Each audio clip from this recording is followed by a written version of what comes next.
sure you're all finishing off the chocolates, finishing off the champagne, the wine, or whatever it is. I know I certainly am. I pretty much started off on a Terry's chocolate orange today. But I'm going to go through just a chart. Just going to throw one in.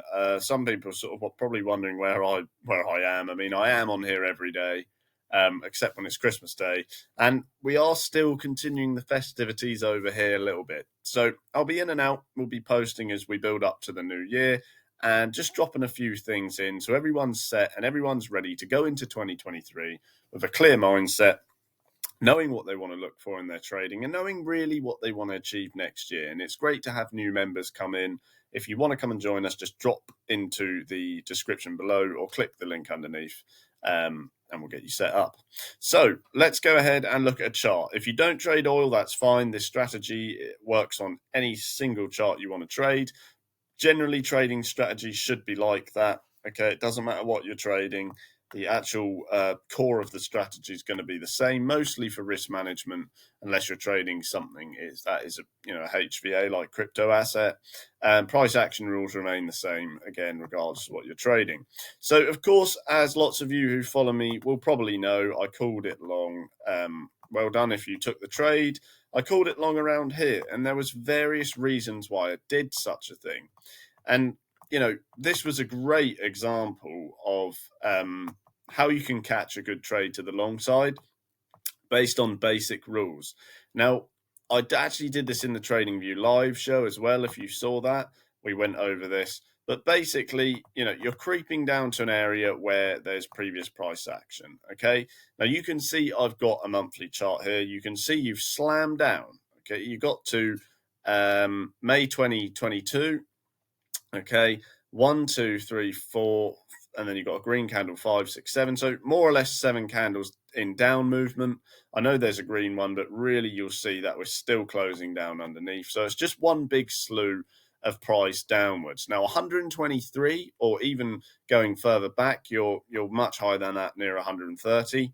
But this actual down move, is quite a considerable amount of movement. 120 to 70, it's $50 per barrel in a down move. So that's quite significant. That's it's quite a long way. And normally after a fall, you're going to get that kind of movement. You saw this level here, okay, a rebound onto previous price action. We called that long.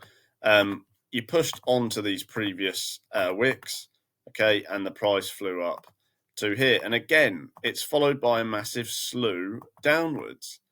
Okay, and that is just simply because these things aren't sustainable. You cannot have this oil going up and up and up and up till no one can afford it. Okay, because then no one buys it, and that the price just has to come down. Once things get too expensive, people stop buying them and they pull out their investment because they've got gains. Okay, they've made their money, and that's how they're getting through it. So if you check on your stochastic oscillator, of course you can see, okay, it's dropped right down here. And the price obviously is getting to the oversold region. So would you really want to keep selling it? Hopefully the answer is no. So really your brain should be taking on all this inference. You should be understanding all about this previous price action, how it's going to affect future moves. And along with that, the fact you've just had a move from 125 to 70, 55 points, okay? As 45% of a move or something. That's a really far move, and it gives you the opportunity to move in. And if you did, you're looking at gains. You've now gone up over 10%. You might have pulled a trade out earlier if you flicked onto your daily.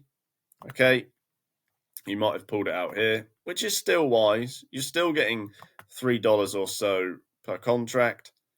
Okay, or even if you pulled it out slightly higher at some early resistance, you got 75. Okay, and that's 7% or so. So the reason why you would have taken that trade is simple. It's because you've hit down onto previous key support, okay? And we looked at this several times, and now you've got that bounce, and you're coming up to early key resistance.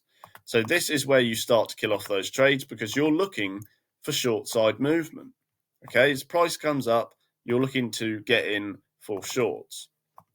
Now, if you're a bit more risk averse, whack your time frame up, okay? And I would look around here for more shorts.